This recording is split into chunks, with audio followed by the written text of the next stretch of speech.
Nothing could have ever prepared me for what was expecting me once I arrived to Jamaica from Cuba. Growing up, I always thought that my career was set in stone. And boy, was I wrong. I could never imagine what the future had in store for me. You are going to be surprised by this plot twist. If you're new here, hi, my name is Flor. I am Cuban and I've been living in Jamaica for 21 years. I really would love to share this side of my journey when I moved to Jamaica because I think in today's day and age is crucial to cut us some slack and let some of our destiny to fate or some fate to the destiny, whichever way you want to say it.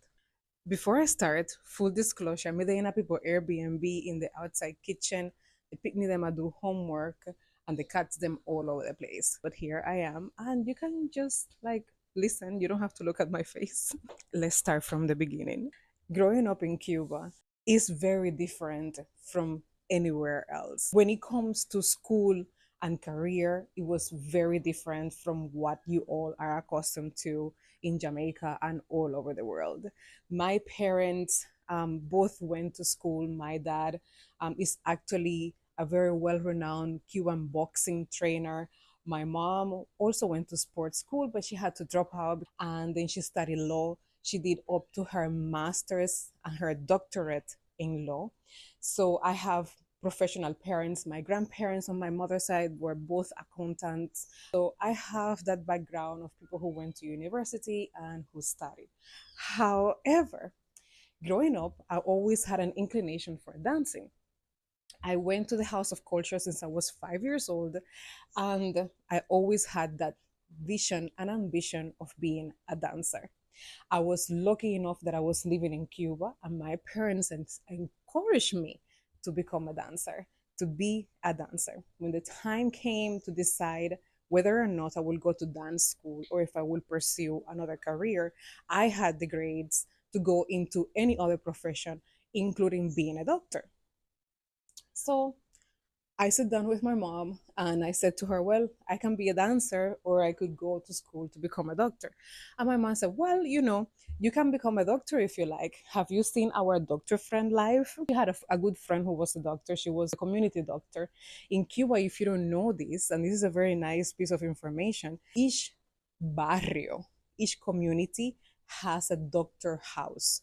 It's a two-story house that was built by the government, of course, and the doctor lives on the second floor and the nurse lives on the bottom floor and they have a clinic, and that doctor and the nurse work together in that community. They are responsible for doing pap smears, for doing mammograms, for making sure that everybody is vaccinated, for making sure that everybody is taken care of. They do house calls. If you have surgery and they send you back home, they go to your house and attend to you. If you have a newborn baby, they go and attend to you as well.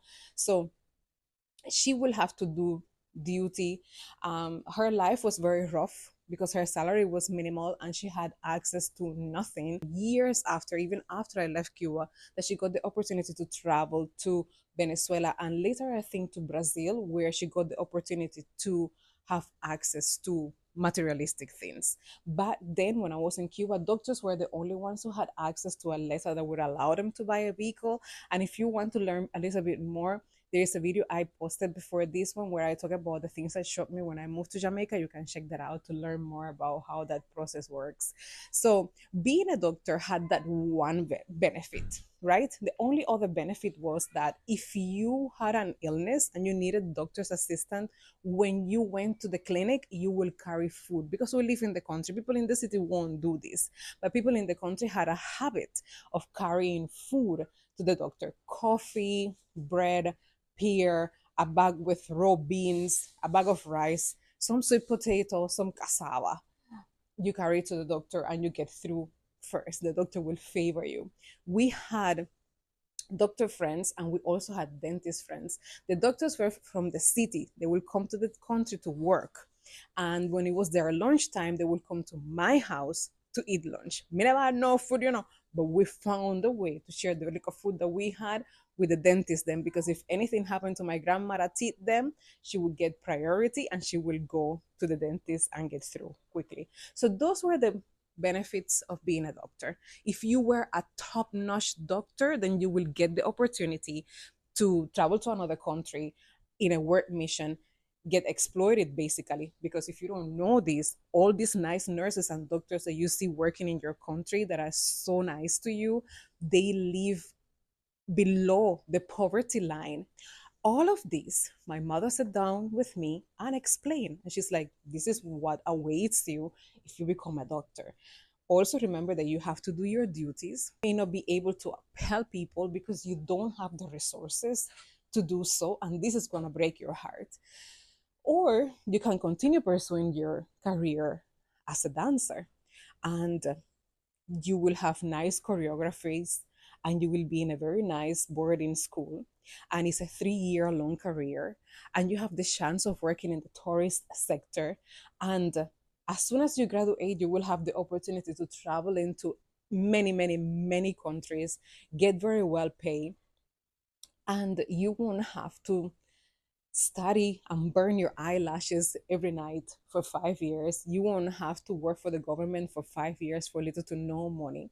So you make your choice. And I was like, well, dancer it is. So you see how what I'm saying to you, my lawyer mother push me towards becoming a dancer. I used to train every single day. I used to exercise every single day. And I was on a diet since I was 10 years old, since I was in sixth grade. Because in sixth grade, I wanted to get into another dance school, but I was obese and I was not flexible enough. So I was not able to get into that school. So the school in ninth grade was my last call. If I did not get admitted to dance school in ninth grade, that would have been it for me. So I had to go basically audition. It was a day long audition where you have to sing, you have to dance, you have to play an instrument, you have to express yourself, like recite almost. You have to follow a choreography. You also have to do, I had to do Spanish and math test as well. So it was like about 60 candidates, and from the 60 they only admitted 20. My school was very small. A lot of people didn't get to pass first year. I almost didn't pass second year, but I said I am going to stay and I'm going to accumulate my points. And sure enough, I finished my third year. So I was 17 years old when I graduated dance school. It was a really big accomplishment. It was about 10 of us who finished the career. I think it was 6 girls and 4 boys. And the day after I graduated, I went to my first job. I was working at a hotel. It was an all-inclusive hotel, and I was part of the dance team. I was part of the entertainment team. And during the daytime, I will work in the baby club with the babies, taking care of the babies. It was an incredible experience.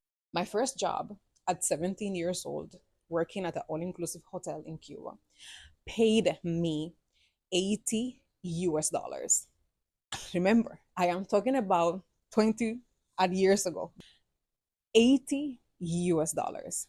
My mother, with her master's degree in law as a lawyer, who rode a bicycle to work every day.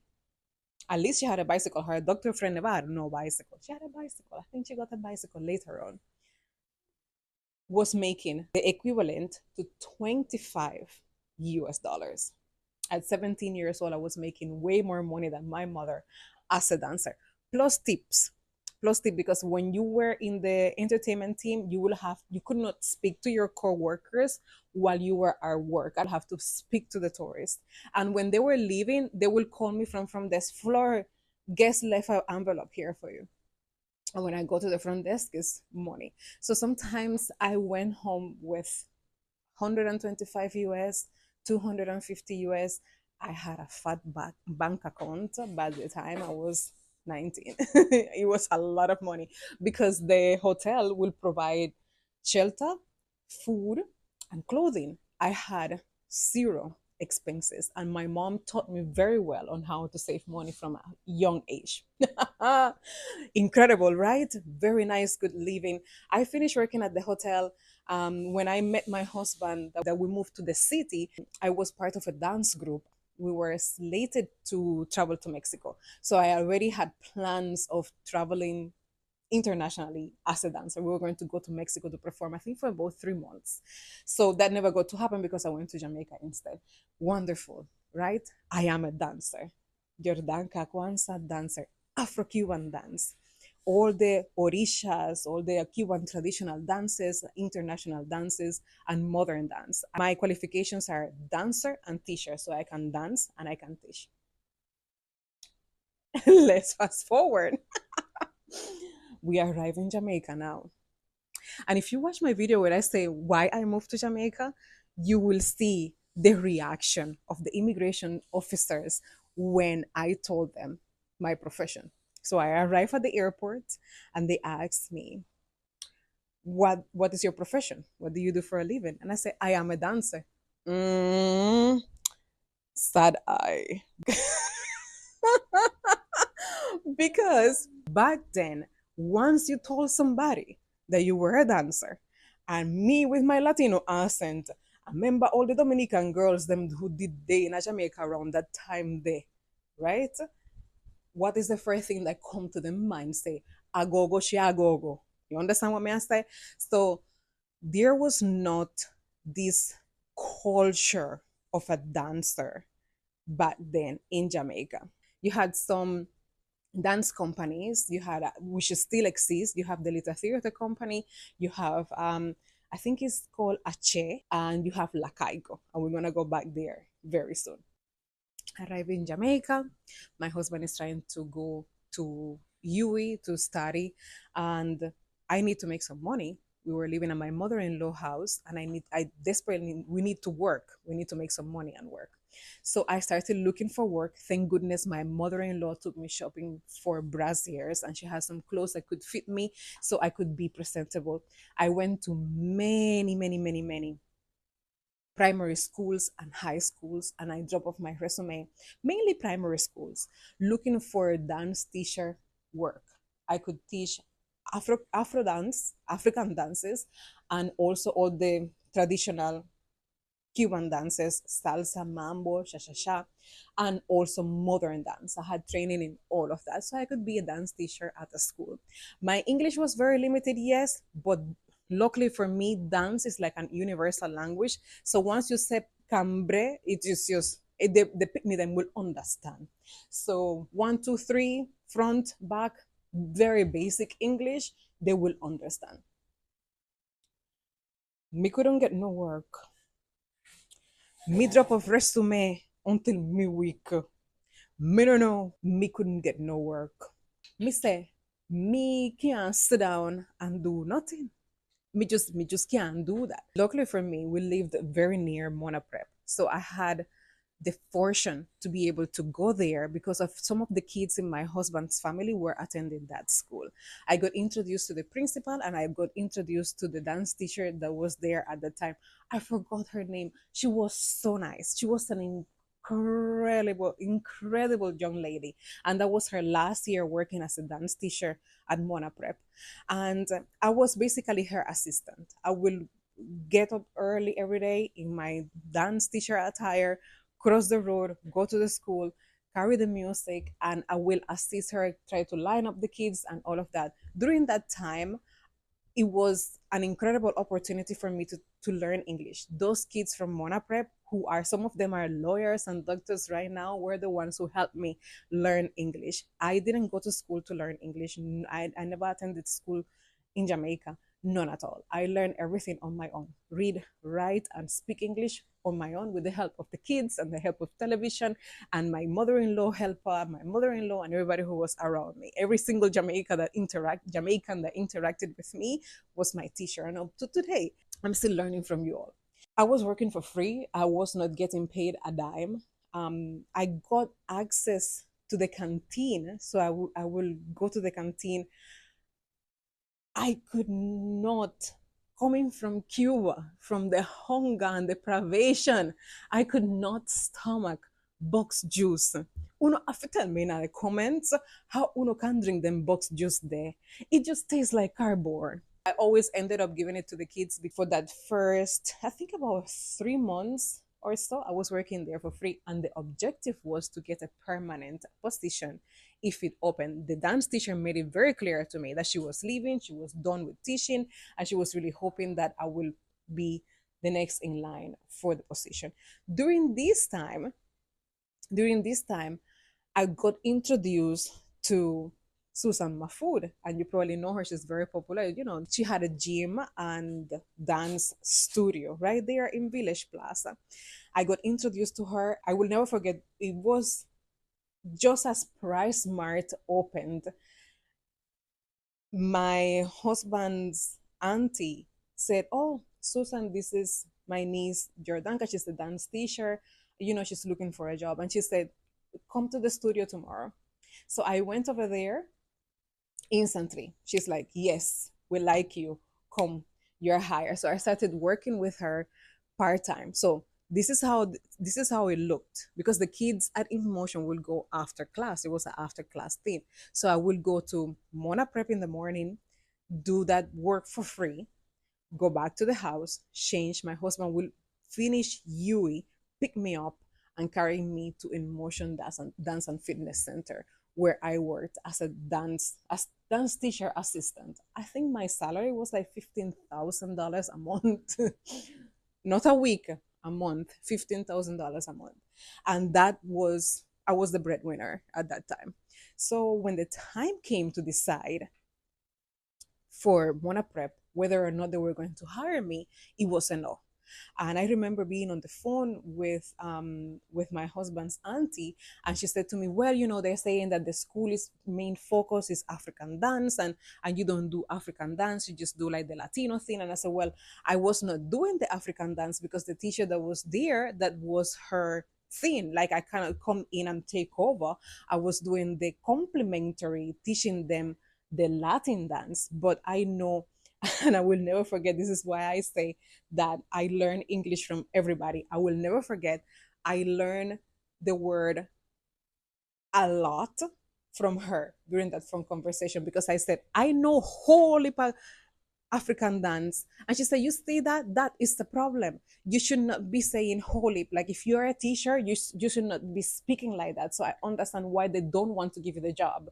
You should use another word. And I said to her, "So which word should I use?" She could not tell me what word to utilize to substitute holy with. So she have to shout to her husband and say, "Hello, which word we can use instead of holy?" And it was like a lot. So I know a lot of African dances instead of saying I know all about African dances. That was clarified. I had a meeting with the principal. I explained to them and showed them my qualifications, because they didn't even had like an interview with me or anything like that. Like they automatically decided that I was not a good fit for the position as the dance teacher at Mona Prep. The offer came back, and it was, I will never forget, it was $30,000 a month, okay, the pay. And you know, everything that comes with teaching dance, it was many, it was all the grades, okay, you had to do all the grades, and each grade had over 20 kids. And at the same time, I got a permanent position offer from the Emotion Dance and Fitness Center, because at the time it was just the dancing, right? But sometimes clients will come in and they wanted to buy tap shoes, or they wanted to buy ballerina shoes. So I will take them into the store and show them how the thing, and sold a lot of baby clothes. They also had the gym, and they have the front desk, the reception, where you will answer the phone and sign up guests when they want to register in the gym and all of that. So I was always stepping out of my job description. I was just an assistant for Susan Mahfood, basically. But while I was there waiting to be picked up by my husband, or if I arrived too early because he had to drop me off early, I was always doing something. Whether I tried to answer the phone, whether I tried to sell something in the store or answer any question or show anybody around, like show them the facilities. This is the gym, this is the bathroom, this is the dance studio. Explain to them the timetable, explain to them all the different dances that they were offering, all the different fitness classes that they were, who the gym trainers were, how you could register for a private lesson, all of that. I was always stepping outside of my job description, and I was always helping people. Of course, Susan saw this and she was like, mm-mm, Jem, here, me can't let her go. So she offered me the position. And I think she did a little bit over them. So the school was like 30 and she offered me either 33 or 35,000 per month, something like that. But what made it for me was, one, I will get to dance more because she had a concert every year. And I got to perform in one of the concerts. I was so honored to dance with her. It was a beautiful piece. I will never forget. I got goosebumps. Too bad I have this long sleeve shirt and you can't see them. But it was way smaller classes. The studio conditions were much better. It was air conditioned. It was like you had all your facilities. I could use everything at the gym. The kids were very nice. The location was also very nice. The hours were very flexible. So it was a no-brainer. I had to say, I mean, I told the school after the whole dilemma. I had asked them for some time to decide, and I finally went with Susan Mafui. So my first official full-time job in Jamaica was as a dance teacher and dance studio receptionist, I guess, at In Motion. During this time, I got introduced to Lakaiko Dance Company that was run by Lantonette Stein. I hope I pronounce her name properly because when I learned her name, I could barely speak English.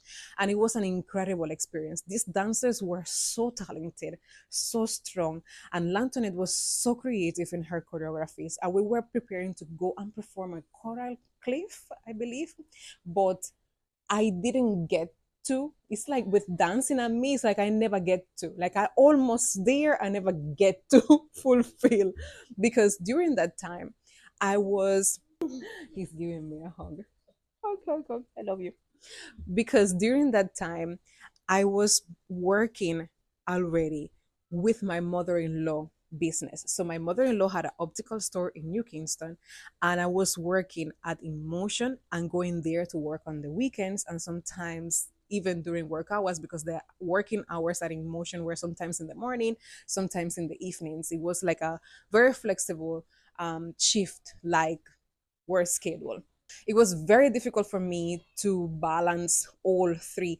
And at that time, I had already come to terms with the fact that unfortunately, Jamaica did not have the space for dancing like that. Plus, I had no resources to start any dance studio, to do investment or anything like that. Like with my like $15,000 that I was making, my husband was studying. I was living with my mother-in-law. I'm sure a lot of you are like, well, you could have do your own dancing thing. No, no, we couldn't have. Now, yes, but guess what happened? We haven't dance installed. No, you can't happen again. I'm gonna update. Anyways, we're gonna get there. I started working in the optical business and I learned a lot from Susan Mafur. And come very close here to you, and I want you to take a moment to look at the work that you are doing and appreciate your employer and appreciate the position that you are in. And tomorrow, when you go to work, admire everything that is around you, your coworkers, your employer, your desk, the truck that you drive, the broom that you use to sweep the floor, the IV that you're putting in people's veins, because it's a blessing to be able to have employment, to be able to have an employment that provides you with enough funds to put food on your table and to put a roof over your head is a blessing. And we should be thankful for our employment every single day. We should also be thankful for the people who make this employment possible, your employer, and whether it's your patients or your customers or whatever is the enterprise that you're delivering things for, always be thankful. Always be thankful for that. And I also want you to take an opportunity, if you have aspirations of ever doing your own thing, to show gratitude to your employer for all the things that you are absorbing and learning while you are in that workplace. I will forever be thankful to Susan Mafuda. I don't know if I ever got the chance to tell her in person. I don't remember if I ever did, but I learned so much from her on how she run her business, on how she treated her employees. She was my main inspiration. She was the person who brought me up into the workspace in Jamaica and whom I learned everything from. Did she sit down and tell me, I'm gonna teach you a thing until you're done, Kayana? Floor, come here, I'm gonna teach you how to do this thing here. No, she did not. She did not. Did her second in command Tisha sit down and tell me, Floor, come, may I show you? No, she did not. But I was there like a sponge. I was there looking and learning. I said, this is how they do it. Okay. So this is how she does this. Okay. So if she makes this mistake, this is how she corrects it. Okay. This is how she recruits good people. Oh, this is how she maintains good people. So when I went into my mother-in-law business now, little by little, I started to carry all this knowledge with me, and she started to appreciate my work, and so did my husband. So my husband started working with my mother-in-law now in the optical business, and he said, she can come to this location more time. She's a family member, we can trust her, versus having somebody who is a stranger. People were stealing eyeglasses right, left, and center. A lot of things on how to run the business changed while I was there. And due to that, and my husband's very good management, they were able to accumulate enough funds to open the first location that became the first Island Eyewear. Listen to me, Mickey Ambara with uno. Mickey Ambara with uno, because every time me do a TikTok and me mention say, let me put little light because the place I get dark now, too dark now. Every time me mention to Uno say me is the owner of Island Eyewear, Uno never believe me. I don't know, but to be fair, I did not start as the owner of Island Eyewear, and we're gonna get there in a second. I was working part time at the optical store while still keeping my position at In Motion Dance and Fitness Center, and it became a time where Island Eyewear in Ligani was about to open, and I could not keep going to In Motion because I was going to be the one employee at that Island Eyewear in Ligani Lane Plaza to be exact. I had to break the news to Susan. I had to let her know that I had to go. Another thing is that coming into a capitalist country, I came to realize that the best way for a family to move forward and to be stronger and to be more solid was to work together. So, what will the sense be on me continue working at the dance studio where I could be helping build my husband family's empire and work in the optical industry with them? So, that was another thing that inspired me to make that big change, to leave dancing behind and join the family business, because many family members do optical, and you will see later what will happen a few years and how that will pave the way for me to becoming the COO of Island Eyewear. So February 2004, Island Eyewear Ligani opened its door. My husband was the manager and I was just an employee. My salary, I don't remember what my salary was. I think it was like 40,000 or something like that. So I just had a salary and I was the only employee for the first few months of that location. After a while, we realized that this store is doing well. We're doing good. I cannot manage by myself. So we hire somebody else. Hi, Denise. Oh my God, I hope Denise is watching my videos somewhere. Denise was such a wonderful employee and co-worker. My husband and my mother-in-law were the ones doing all the HR work. It was a very small family-owned operation. We were using somebody else's lab. As I said, I was an employee. My mother-in-law was the owner. My husband then later moved to be a shareholder of the business, and that's how everything started. Then after that, Portmore was open, so I moved. We left somebody else working in Ligani, and I moved to Portmore to train the staff there. Then Crossroads was open, and we already had somebody else that was so well trained. Hi Kim, that she was the one in charge of training the staff in Crossroads. So those were our first three locations: Ligani, Portmore, and Crossroads. And then during that time, some changes happened. This is for another story. It got really bad. I got really sick, mentally ill, that I had to leave the island for a couple of years. And let me know in the comments if you want me to tell you the story as of what happened, what prompted me to leave Jamaica, and how I managed to come to terms and come back to Jamaica.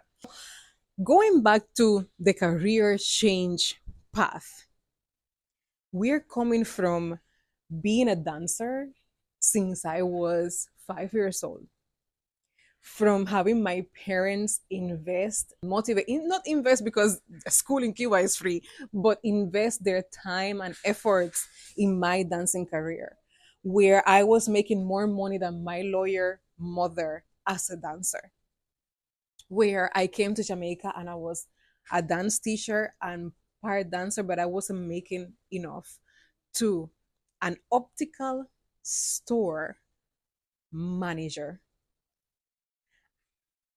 What? If you needed any proof that your future is not set in stone, this is it. This is it. Did I miss dancing, performing? Up to this day, I cry about it. Do I regret my career change? No. Do I love eyewear, eyeglasses, optical? I don't know if you can see it. That's permanent. I do. I do.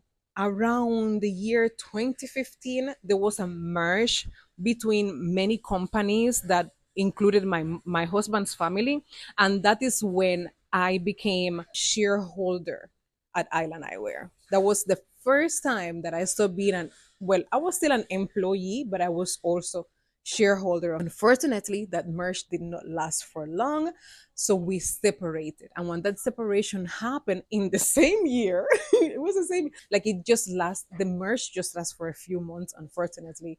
It was really, really unfortunate. Once the separation happened, that is when I moved on to be the COO of Island Aware. So my husband is the CEO of Island Aware. I am the COO of Island Aware. Since 2015, thereabout, you're looking at owner of Island Eyewear. When the split happened a few months after, we had 18 locations.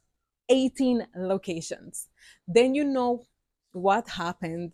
Things change, and right now, as we speak, we have just nine. It has been terrible. It has been terrible. There was also a shift in the market in Jamaica where Jamaicans have started purchasing eyeglasses online since it has affected everyone tremendously.